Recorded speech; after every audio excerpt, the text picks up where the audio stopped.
Bir sәттіктің бірақ ертең тарих болып қалар. Жасағаныз айтқан сөздер ұрпақтарға аманат болар. Күндер өтер, жылдар өтер, тарих бізден белгі күтер.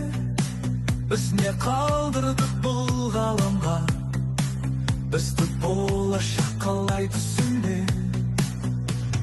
Тасқа қашалған көне таңба, бүгін біреуге жай естелік.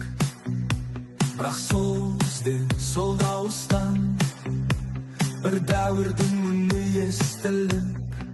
Бостандық үшін қан төгілді, ерлер өтті, мұра қалдырды.